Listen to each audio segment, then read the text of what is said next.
चाहिए, धर्म का कार्य कहीं न हो और श्रम भ्रष्ट हो करके और अपने अपने जीवन का निर्वाह करें।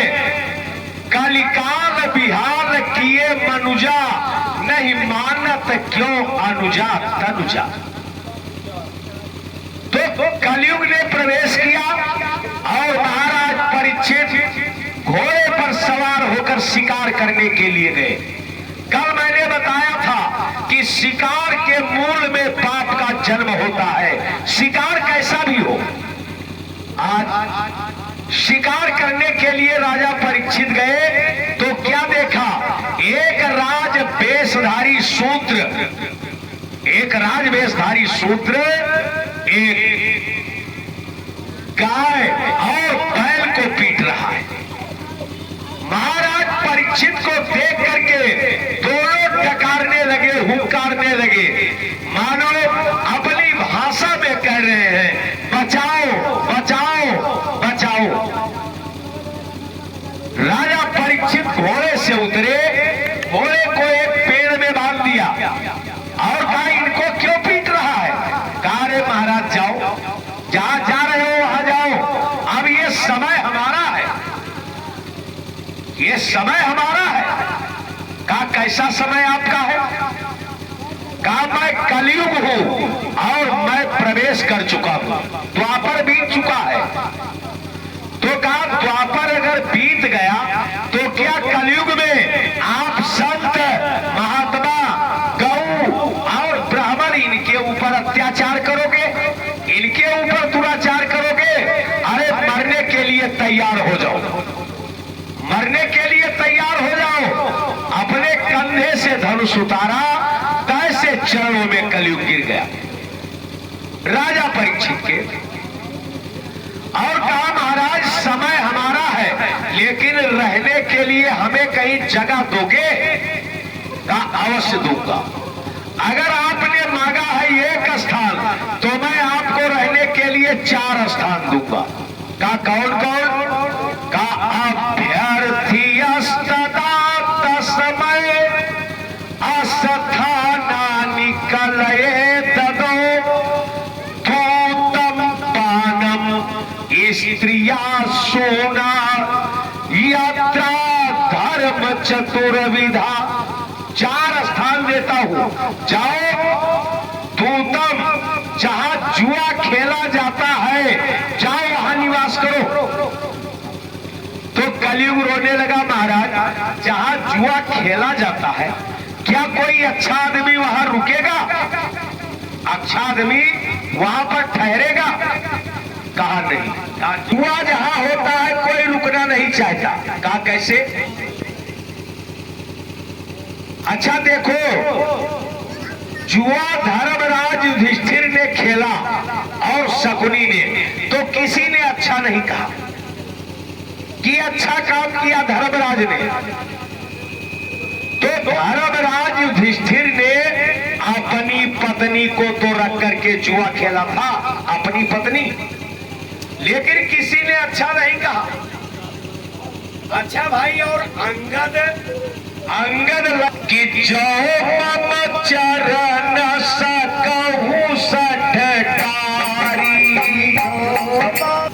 अंगद ने जुआ खेला लंका में, तो आचार्य आप जैसे विद्वानों ने भगवान से पूछा कि धर्मराज युधिष्ठिर ने अपनी पत्नी को रख करके जुआ खेला, किसी ने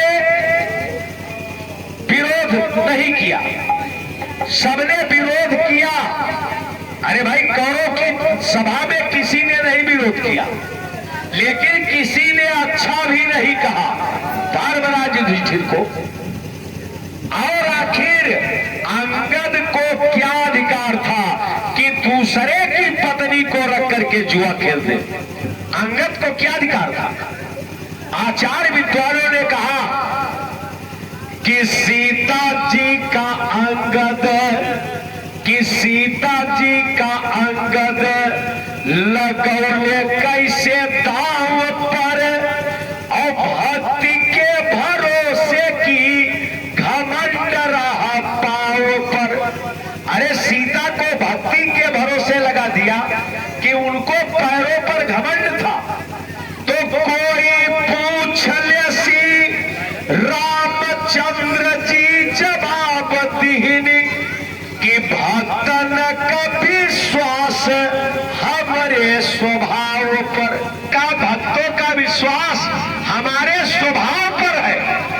और हमारा स्वभाव कैसा है कि भक्त का है तव हाहारात सिंधु बीच हम, और भक्त का है चढ़ी जाई चलनी के नाव पर, और सीता केर बात तव दूरी रही तुझ राज, भक्त चाहे हम हिन गधाय दे दाव पर।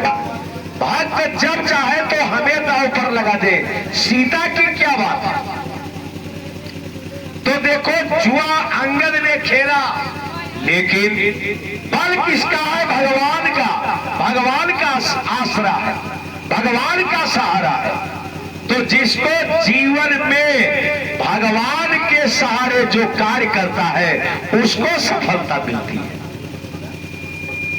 अच्छा, दूतम पानम, मदिरा पान, रावण ने कुंभकर्ण को करोड़ों घट पिला दिए, लेकिन जब युद्ध करने के लिए चला और विभीषण को देखा तो हृदय से लगा लिया, कहा धन्य धन्य तय धन्य विभीषण। हे विभीषण, आप धन्य हो। भयो तात निश्चर कुलभूषण, आप हमारे राक्षस कुल के गहने हो, आभूषण हो। लेकिन हे भैया, अब आप हमारी आंखों के सामने से ओझल हो जाओ, लेकिन इतनी बात हमारी मानना कि आप सत्कर्म करना, भगवान के नाम को जपना मत भूलना। भजो राम रघुवीर, राम रघुवीर को भजना मत भूलना। और जाओ न निज पर सूझ मोही, भयो काल बसवी। हे भैया, अब मैं काल के वशीभूत हो गया हूँ, हमें अपना पराया नहीं दिखाई पड़ता, लेकिन तुम भगवान को मत भूलना। इतनी मदिरा पीने के बाद तो देखो जीव के जो विचार होते हैं, जो जीव के भाव होते हैं। हे राजन, एक मंदिर में पंडित जी पूजा करते थे, और मंदिर के ठीक सामने एक बेश्या का कोठा था, बेश्या का कोठा था। तो मंदिर पंडित जी आरती तो भगवान की उतारे, लेकिन निगाह उस बेश्या के कोठे पर रहे। और बेश्या जो कोई ग्राहक आए उससे पैसा ले, उसको खुश करे, लेकिन उसकी निगाह भगवान के मंदिर पर रहे कि हे नारायण, कैसा जीवन दे दिया कि मैं रात दिन दुष्कर्म करती हूँ, ये काम हमको दे दिया। अरे धन्य है मंदिर, धन्य है पुजारी जो रात दिन आपकी आरती उतारता है। हे राजन, लेकिन जब पंडित जी मरे तो नरकगामी हुए, और जब वो बेश्या मरी तो स्वर्गगामी हुई। कहा क्यों? रात दिन ये ब्राह्मण भगवान की पूजा करता था, लेकिन इसको नरक, और जो बेश्या रात दिन दुष्कर्म करती थी उसको स्वर्ग का। आप समझ नहीं पाए। ये भगवान की आरती तो करता था, लेकिन इसका मन, इसका चित्त बेश्या के कोठे पर रहता था। और वो बेश्या भले कोठे पर थी, लेकिन उसका मन भगवान में लगा रहता था। याद कर लो कि मना एवं मनुष्याणाम कारणम बंध मोक्षयो, मनुष्य का मन ही बंधन और मोक्ष का कारण है। मन। व्यास जी ने लिखा कि भूत